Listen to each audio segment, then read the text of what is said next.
is she Lilith herself, or is she another one that's just part of her clique? But that could be cool to add.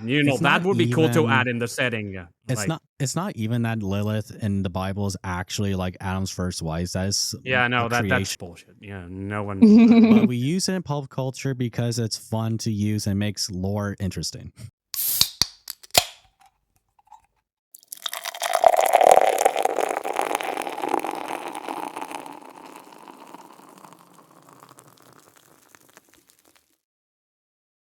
Yeah, and if you guys don't mind, can I quickly share with you an idea I have for a setting in which I don't know if I'm going to take it anywhere, but I think it would be fun if I were to share with you guys?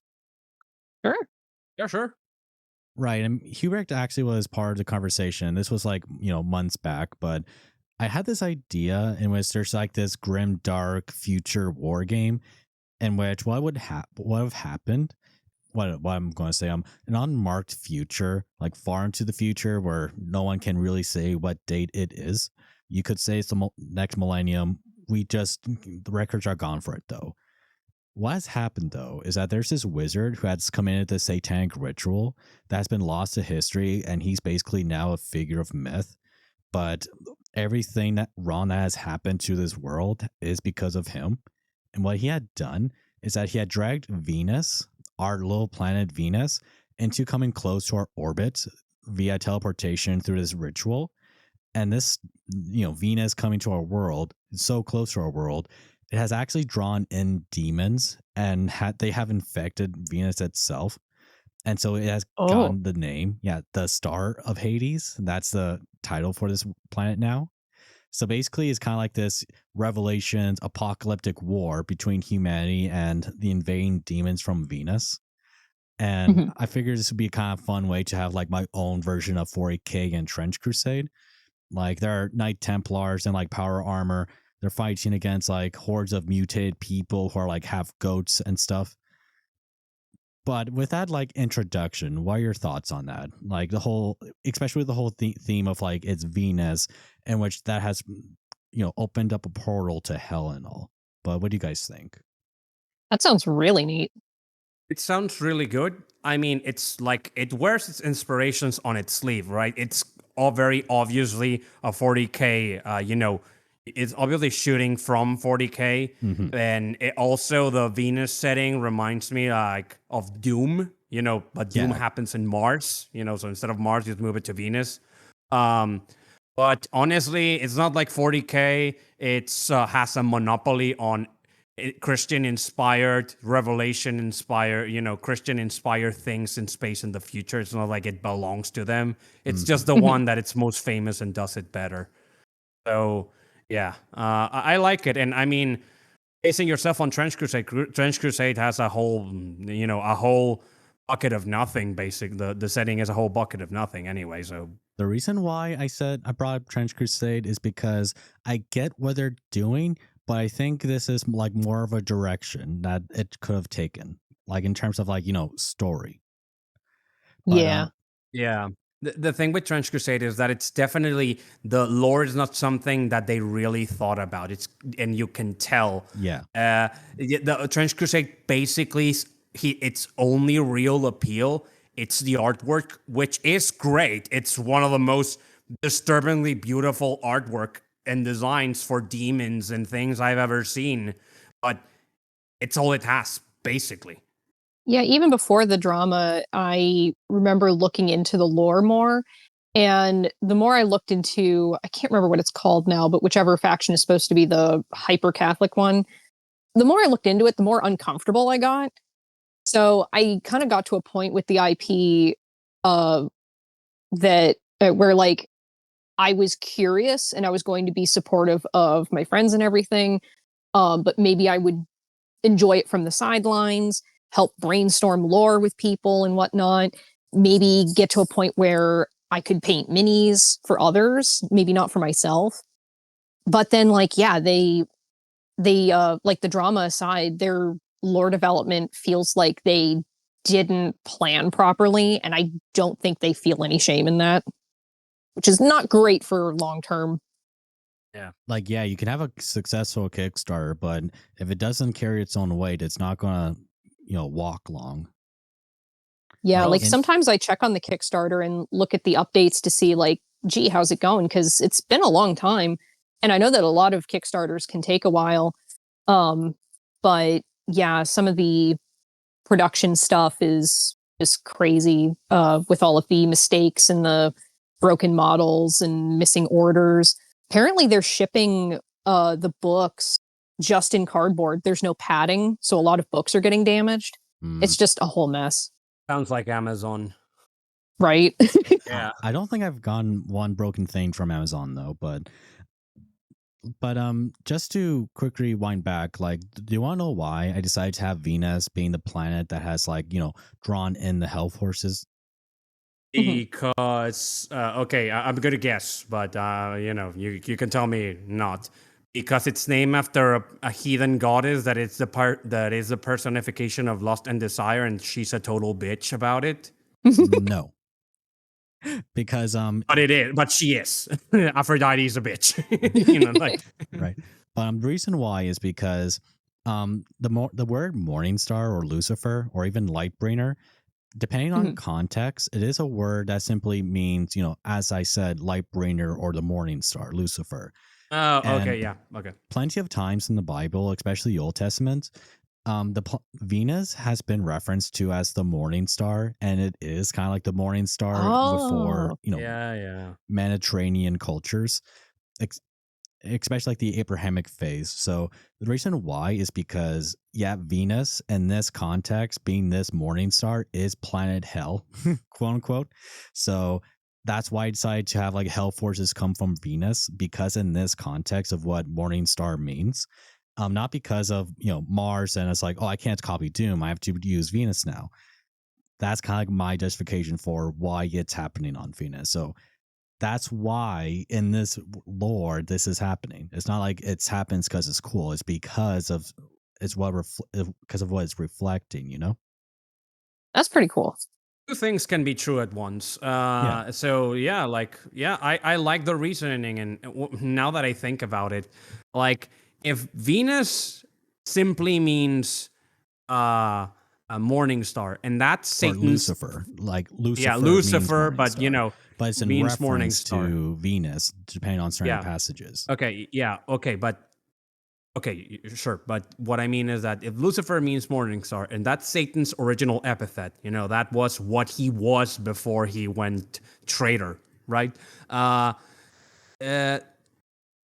Does this make and since we accept the fact, and if we are accepting the fact that in the biblical worldview, all gods are real, but they're all demons at best, and at best they're false, hollow idols, and at worst they're all demons. So does this mean that Venus, aka Aphrodite in Greek mythology, is a succubus? What if she's Lilith? What if she's Lilith? Is she Lilith herself, or is she another one that's just part of her clique? But that could be cool to add. That would be cool to add in the setting. Yeah, it's not even that Lilith in the Bible is actually like Adam's first wife. That's that's bullshit. Yeah, no one. But we use it in pulp culture because it's fun to use and makes lore interesting. Oh, I actually thought about making Lilith lore interesting while also making it compliant, Bible compliant.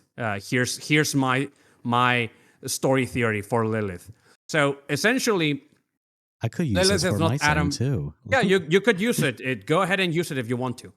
So in my idea is Lilith was not Adam's first wife. What Lilith was a very beautiful angel that fell in love with Adam when he saw God create him. And when she asked God, hey, can I be Adam's wife? Can I be Adam's companion? And God said, no, because, I'm going to create a companion for Adam from his own flesh. Adam's companion needs to be like him as well. It needs to be a human, it needs to be a part of mankind. It cannot be an angel because, I'm trying to create a new species from, that spring off from them, to create humanity. So, so humanity can spread. Yeah. Lilith got, angry, and when Lucifer was like, hey guys, we're gonna when Lucifer was like that just simply made Lucifer very easy for Lucifer to convince her to join the traitors at the promise that she could have Adam for herself, basically. How does that sound? Yeah, you were So the actually entire you were so sharing the this ent- idea with me actually, and it's like something I could do for like Lilith as a character in this world. And I was like, yeah, like this sounds too it good because yeah, that sounds good. I think I would borrow that because we were it talking about such an idea. it complies perfectly. It makes her both a demon associated with lust that well she's always used like one. Uh, it makes her obsessive which also is associated with lust, because lust at the end of the day it's not only carnal excess, it's also obsession. And it also makes sense why the story about she being Adam's first wife sprung around, because that's pretty much Lilith, huffing copium basically, and Yeah. spreading that story around to make herself look like the victim, because the demons love doing that. Like, oh, I'm the victim in all of this. God is just mean to me. You know what I mean? Hmm. But Runesong, what do you think of this whole take? I think it's a neat idea. And Like, is this going to be background lore or just yeah, or like a central plot? like background lore. Like the central plot is that after this sacrifice, Venus comes near our orbit. There's cataclysmic climate change. Most of humanity's dead, but they all retreated to what was Jerusalem, especially the church. And the last bastions of humanity is here fighting against the forces of hell, praying to God for Judgment Day to happen. So you're doing what Trench Crusade promised and failed to do. Yeah, basically. Like, I like it. What's fun is that the Humanity and Trench Crusade are trying to prevent Judgment Day, but for here they're praying for it. It's like plucked down the star of Hades, and that's Right, because because I made a Yeah. prayer for it. people forget that like that Judgment Day is going to be a good thing. Like there will be a lot of turmoil, but ultimately it's part of the plan. Yeah, like Judgment Day, it's going to be a gigantic battle and a gigantic cataclysm, but it ends with the ultimate good happening. So while you can be afraid of Judgment Day, because armies of demons rampaging, thousands dying, the dead coming back to life, the four horsemen, the beast, whatever. Like it ends with the ultimate good, so it is rational to want I think it to it's happen, or at least to want it to happen in the correct way, yeah, so it's interesting and kind of fresh to have a take where the good guys want it to happen. Yeah, Yeah, because the good guys are always trying to prevent the world from ending, right? They're Mhm. always fighting against the world from ending.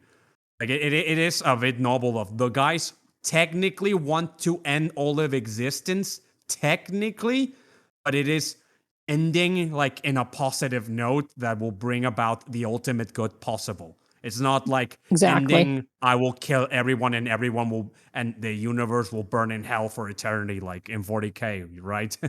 Hmm. it's like no, for here they want God to return because maybe this could be put lore, but it seems like God is distant from this world for some reason that not even angels know.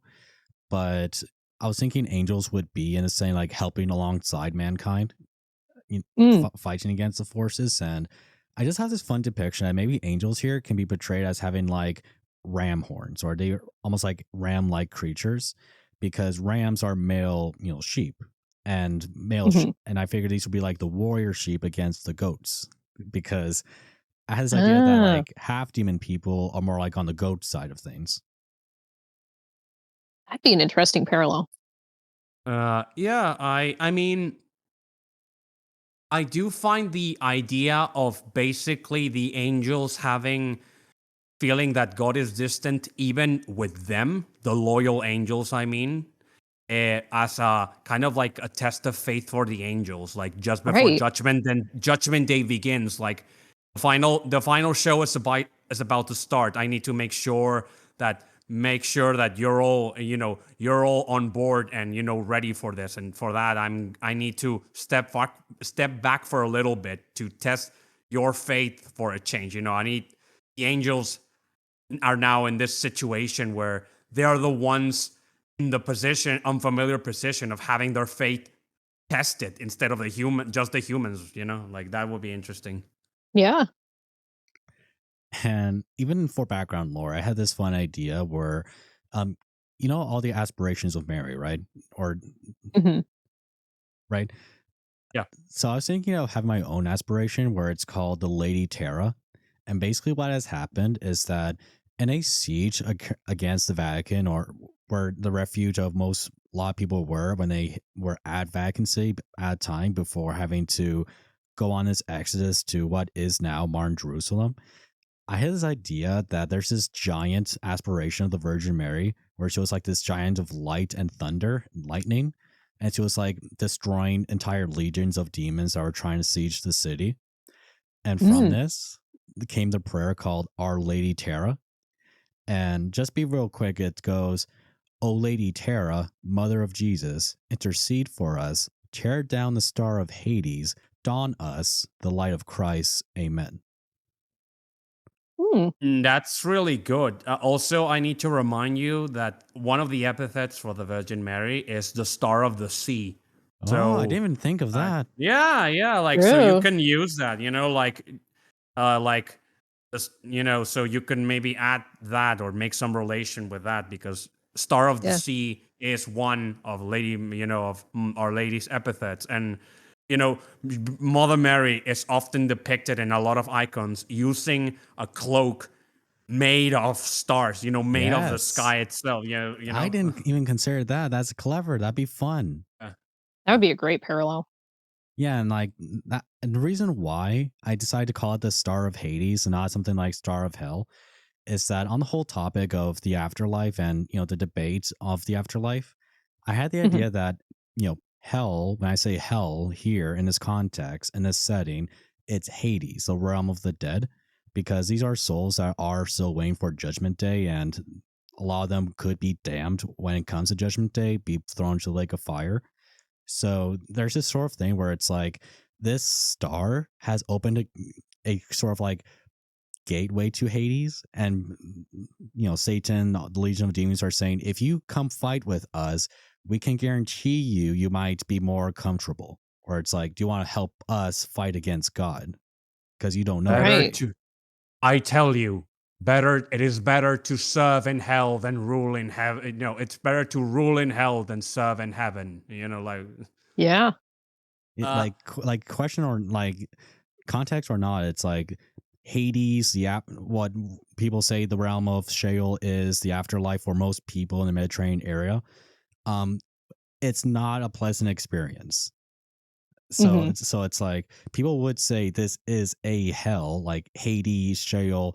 It's a hell, but it's not like the lake of fire that I think people are confusing with what comes after Judgment Day.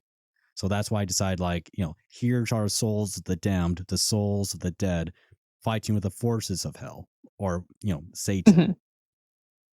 I believe, like, for example, it's a cool concept. I personally have never bought that Sheol, Gehenna, Hades, and Hell are different places. To me, like they've Well, always been the Gehenna same is thing. referencing to, like, this is a fire pit of like the most disgusting things in our area within Jerusalem.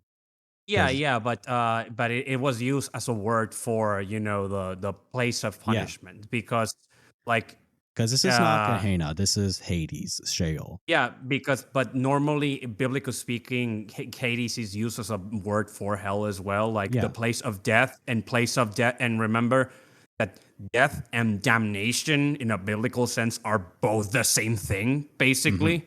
Um, so I never really separated them in any capacity. Like, if you want to do it, that's fine. Like, an idea that I think about it is that maybe your version of Hades or Sheol. Then again, I Be think Sheol oh sounds more like the holy dead. Maybe I should just say Hades, yeah, because Sheol is more like, we are dead, but we are waiting on Christ. Christ has Mm. happened, Sheol is emptied, but Hades itself is not emptied. But didn't that already happen during the harrowing? Like, didn't already Jesus take the holy dead to heaven? Yeah. Well, yeah, Mhm. like So yeah. that's what I would imagine. It's like But what I'm saying is like not every soul in Hades did go to heaven though. Yeah, it is like that. That's a very interesting topic because here's the thing: there are people, pagans in history that have kind of gotten way too close to, to in a way, reaching God just by reasoning him, like not even believing him, just by reasoning him, like Mhm. like in a conspiracy board, and and people that were so virtuous that even if they were pagan, like the Christian logic is if if let's say that we are picturing hell like Dante does, with limbo being the place of everyone that was virtuous in life is there. It's not being tortured, but it's not in heaven. So that's the punishment, right? And so the harrowing comes, and Jesus takes out of there Adam and Eve, Abraham, because everyone's damned to hell for salvation, right? So this idea that I once heard is that Christ is virtue itself. So any man any man, even that did not know him, that could call himself in any capacity a proper man of virtue, that has any, that had anything truly, not just, oh, he's a nice person, but something truly admirable about him, something truly virtuous. When they saw him descend, they followed him, like regardless if it was not a biblical Yeah. figure or not. That's So, what I mean. That's what I mean. Yeah.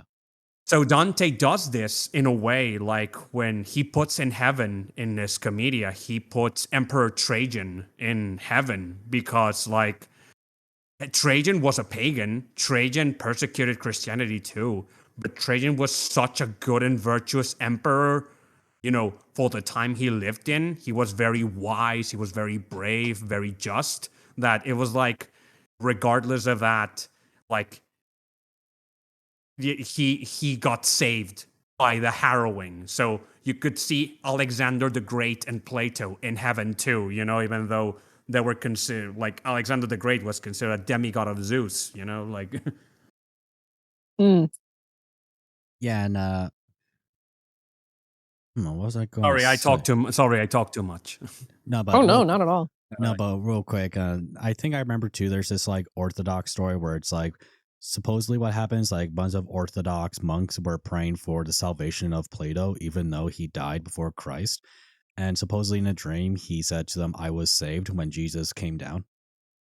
Yeah, and that's because Plato really, it's one of those people that kind of like his philosophy, scratches the truth of the concept of the true God, that are like, yeah, like Plato. We have to pray that Plato made it, even though he never baptized. He never believed in the God of Israel because his own reason, you know, is virtuous enough to, have saved them, or, be enough for God to have mercy on him, basically. Or you pray the Chapel of Divine Mercy for that caveman, like in the BC Yeah. era. Yeah, basically. Although to I'm be forgetting fair, context of it, but yeah, this feels familiar talking about like how God is because outside the of time. afterlife, yeah, that you could pray for people who are long gone for a peaceful death or some kind of blessing, and that it will help in a way because they don't experience time the way we do. Yeah, on the topic of that, and especially because that's why I like the Chapel of Divine Mercy, because it is a promise from Jesus saying that if you do this for someone who has long dead or is dying, I promise I will intercede with them, not as their judge, but as their savior. Yeah. So, like, you're not saying yes for them, but he is giving that promise that he will be there for them. It's up to Mhm. them though if they say yes. Yeah. man, imagine going to heaven and running into, I don't know, man, like Achilles, or like Hercules, people like the people you least expect, you know what I mean, like you expect to Right. see Virgin Mary in heaven, but you're walking in heaven and hey, I'm Alexander the Great, you know what I mean, like I'm I'm Chinese Emperor Qing Su Huan. That's an actual name, by the way. Yeah, Except it's like like that's that is very some surreal. like yeah, it sounds a bit like out there, but it's like that is a hopeful prayer that we should pray for humanity for. Yeah. But back on the same, right? Yeah. I guess I'll just say this real quick. I said the Knights Templar and Power Armor, yeah. So yes, it would be my answer to Space Marines because there's different quote unquote chapters of these Templars. Maybe I won't even call them Templars, but they are very heavy on the Knights theme and Power Armor part hazard suit because yeah, Earth has really been devastated with Venus coming into its orbit. The oceans freezing up, continents shattering, core, rupturing through and stuff. It's a miracle humanity is even alive. But I Mhm. figure it'd be fun to have like different chapters of these Knights Templar, and I each mean, of you could. Oh, sorry to interrupt you. I just want to say you could just simply make the other orders also become armored as well. The Teutonics, the Order of Malta, yeah, and it's have the original three. like I have Yeah. like I do have my version of the Hospitallers. They have their own color scheme going on, and this is funny. Cool. There's this one, remembering the name now, they're called the Knights of Shale. And yeah, I know we were just talking about that, right? So their theme or their story, bit of lore, is that their color is a bit on the purplish side of things, like very bright purple. But what has happened is that, just for diversity's sake and making something colorful for the sake of cool, right? Um, they were accidentally sent to Hades and all that by accident, and they survived long enough for the Angel of Death to rescue them. And they've been so traumatized from this whole event that they became sort of like melancholy on things, and so that's why they're for their like insignia they have a skull with a shroud on it or a hood. Oh, Yeah, because it's like yeah, they're all for like this is the Angel of Death that had interceded for us. Kind of like that's so cool. Yeah. Okay, that's good. yeah, I kind of like they're my version of the Lamenters. That's neat. Yeah, that's neat. I always had this idea of flagellant vampires, like vampires that have regretted what they became, so they pretty much like become flagellant and do processions while literally walking on the middle of day while whipping themselves with with blessed flagellums and maces. Oh, neat. Oh, just one more, then I'll probably call an end to Gotta this one. But cleanse the Yeah. scene, the Yeah. sin. Gotta cleanse. Yeah. one more real quick, I'll say this. Because they're now impure of both soul and impure of body. Yeah. And also, I have this one. I think it's going to be fun. Maybe last bit of I'll say about the saying, right? There's this one order. I forgot the name for them, but maybe I'll call them Beholders or something like that. Their power armor is colored black, and there's some bit of orange in there. They're all for like exorcism themes, right? Mm. But the whole point is that there's this one character. Tell me about your ideas on this or not, but he's wearing the flayed skin of a saint. Oh. Oh, what was that saint's name? Let me.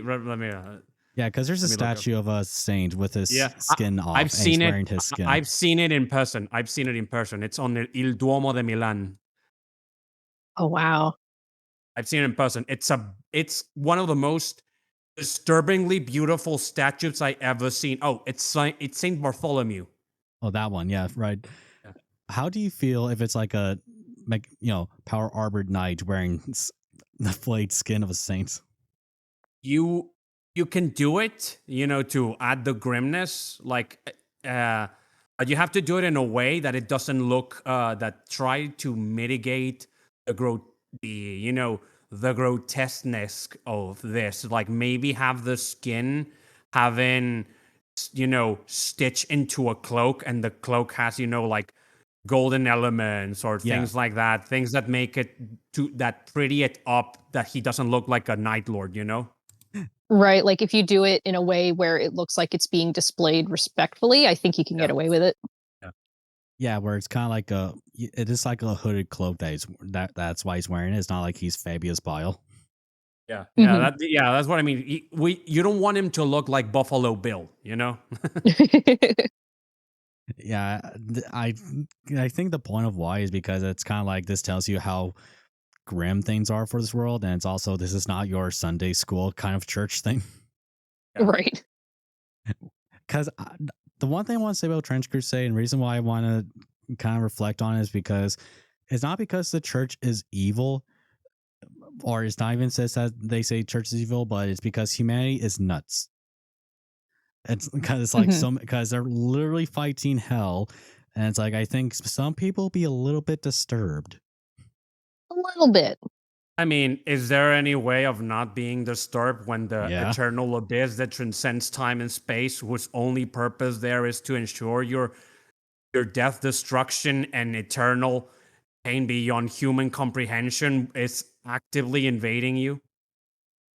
Yeah. But I don't even know what I would do with a saying like this. I haven't really focused that hard on it. Just came up with some lore bits here and there. But if it was some kind of game or some kind of maybe like kill team sort of thing, maybe it's something I could maybe do. But at the same time, things can be expensive and things might not go as planned. But it is a fun thing to think about, and just want to share the idea with you guys. Yeah, Yeah. I say go for no, it. I like it. Even if it was like a small kill team thing, maybe I'll just like start with 2, just be on a safe side, where it's like the powered armor Knights Templar and the half demon fused goat people.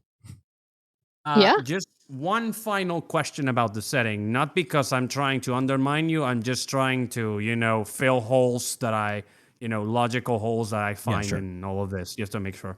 How are you going to deal with the other religions of the world? Like, what happened to them? Did we kill them all? Did they all convert? Did, they all die? That is something I did wonder about, because I was like, because, it comes to the question Like, of what the about the Vatican other, like, now controls Jerusalem again. Like, does this mean that we crusaded against Israel and won, or did all the Jews said, "Hey, you know what? We were wrong. Jesus is the Messiah. Fuck this Talmud thing. Hey, we all want to get baptized en masse." So I actually like- did have something in mind, something I made a note of. So when Venus happened, and when the half demons were invading the earth, and when things were getting very bad, through a vision and through a cosmic announcement, Jesus did say, "Retreat here to the Holy Land, and I will help you."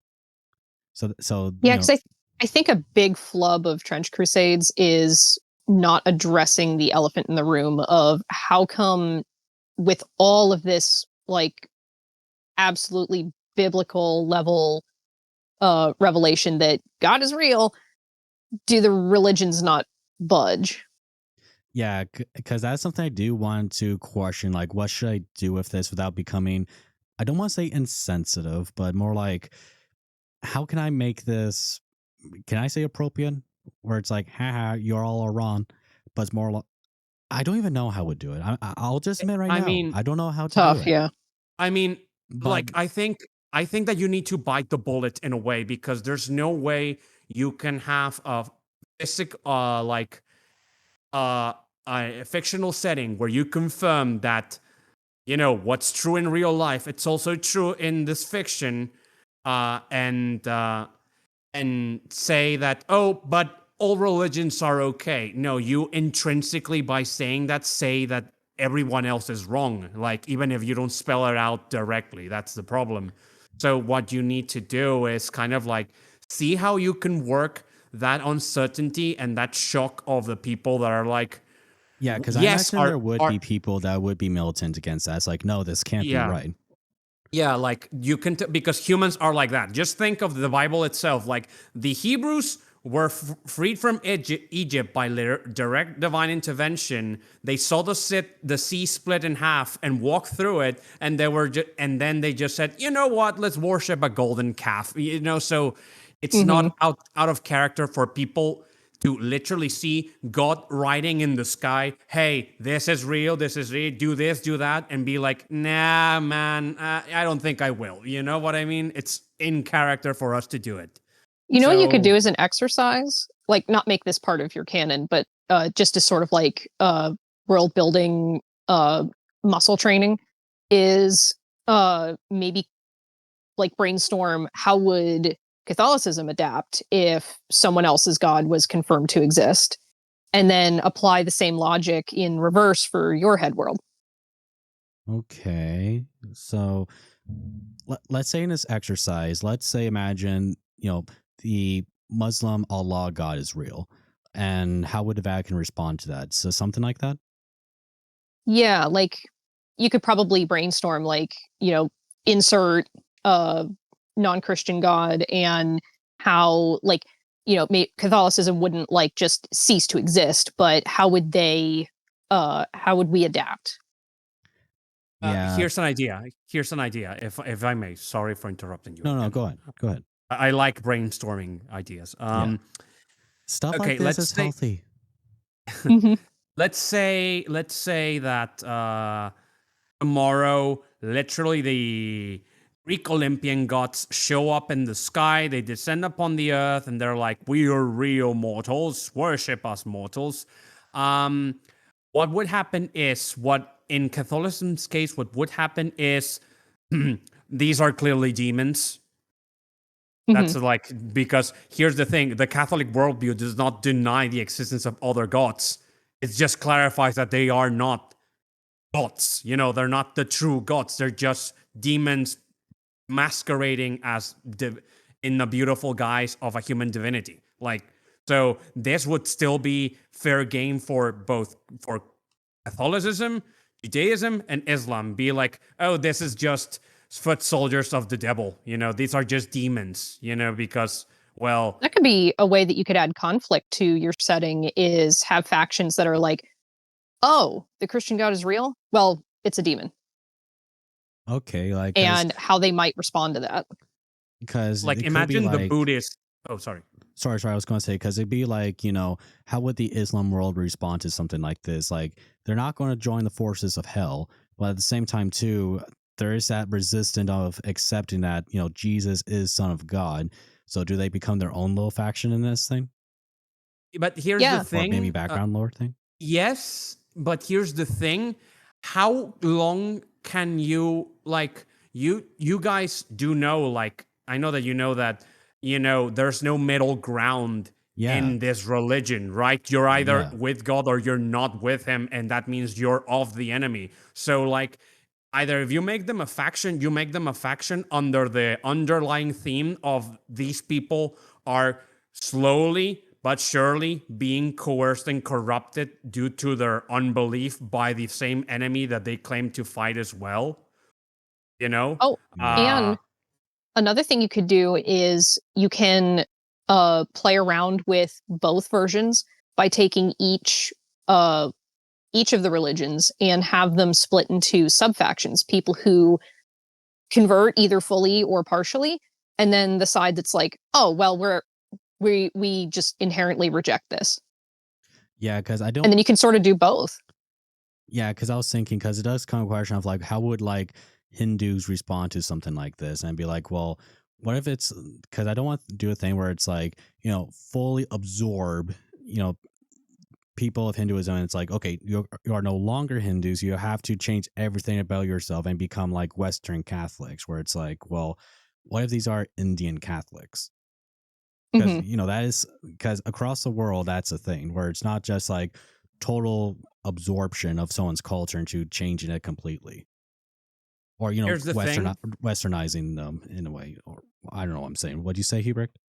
Yeah, here's the thing. Like, you don't need to do that, in the sense that Catholicism is plenty adapting to the places it goes. Like, Yes. each place of the Catholic world has its own aesthetic identity. Like the Gothic Renaissance look, it's the best one, but it's just one of them, right? Yes. So it doesn't mean what I think it would happen if God literally showed up on the sky and spoke in all of our heads that yes, he's confirmed real, judgment day is coming, repent and you'll be safe, and that everything that will happen, what would happen is a lot of people would convert, like either people people that do not believe, atheists that do not believe in God, uh, and people of other religions. What would happen, I think, for example, with Islam, uh, the Muslims that live in the Levant, in all what is the Holy Land, those would convert, right? Those would convert. They're at the epicenter of it. The Jews Mm. too. Let's say that the Jews convert too. All the Jewish community literally flips and says, "Yeah, we were wrong. Sorry." But the people in the Levant, because they're at the center of the phenomena, right? And they're like literally making lines and lines. Hey, call the Vatican. We all need to get baptized.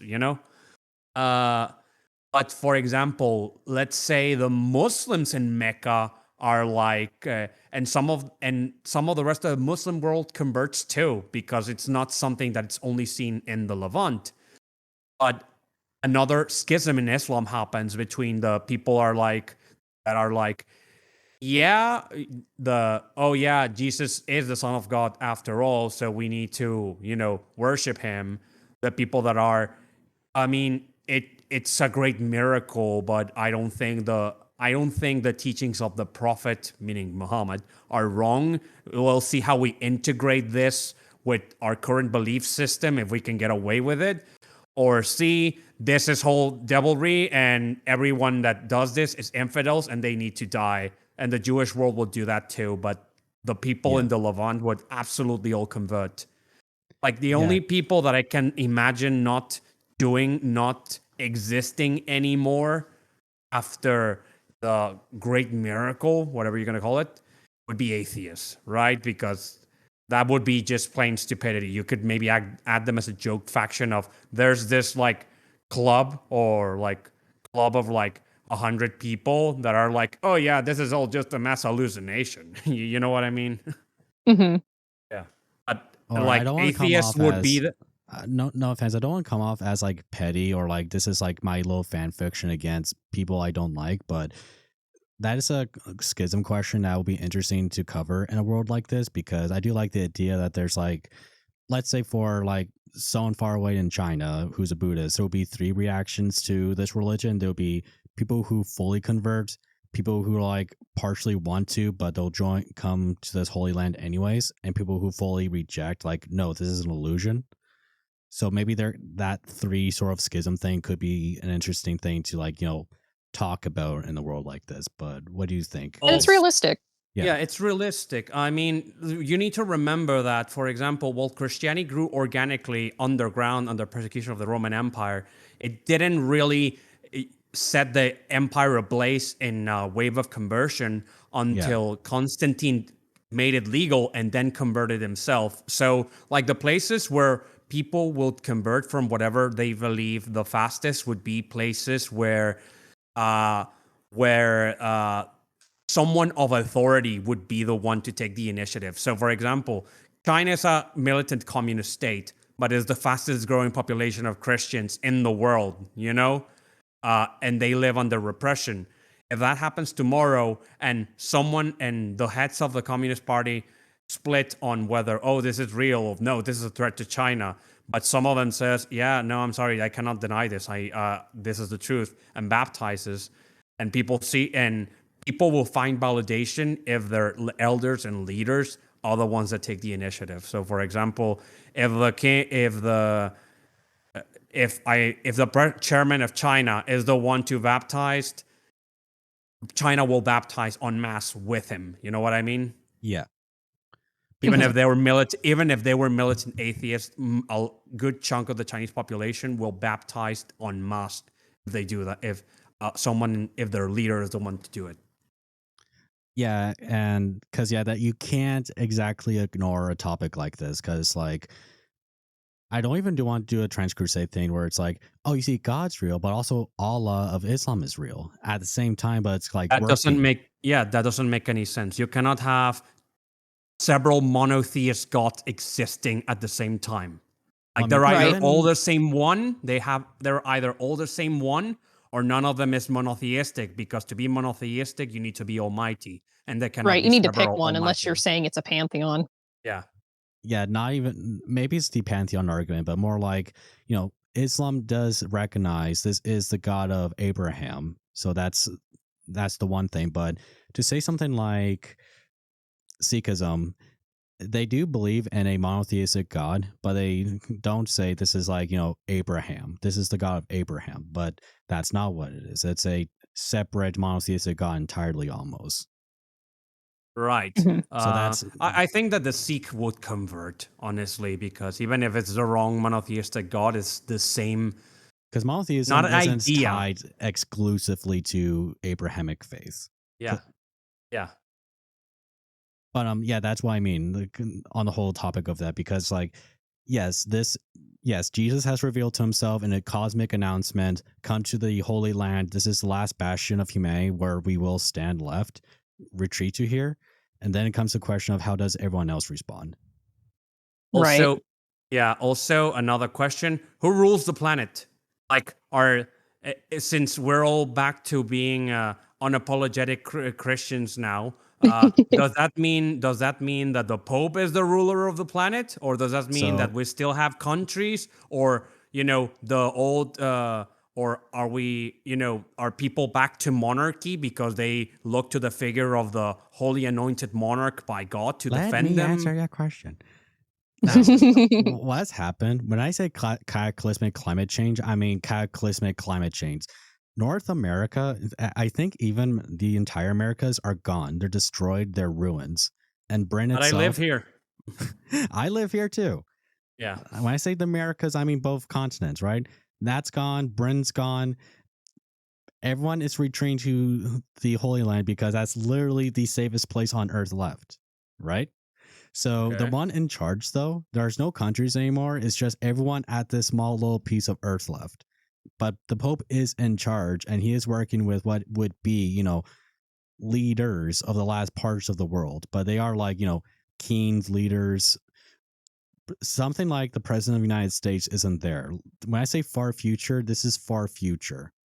Blank Right. slate. Okay. Yeah. Just asking, No, I'm not frustrated. I'm just saying it's like I'm emphasizing that the world is shattered. Mhm. It's like Okay. I have this idea. Maybe something could be involved with the Marianas Trench, but it's probably now a frozen canyon at this point. Yeah. Ah. But Rose, I'm interested in what you have to say about this. Do you have any questions that you want to ask? Because Not at the Hubright's here. moment, since it's a little like early in development. Yeah. But no, like this is some good brainstorming. Sounds good to me. Yeah. Yeah. And, even if this was a kill team, maybe it could be like have to come with a cool design for like power armor knights. Could be a squad of 5 and then squad of 10 of like goatmen. But like really emphasize like body horror. Like this wasn't a pleasant transformation. Right. Yeah, I'd be curious to see what you come up with. But yeah, this is just more like a lore exercise, and maybe someday I can do something with it. And it's fun to share Yeah. these ideas with like Hubrecht months ago when we were doing this. Yeah. I actually had forgotten about this.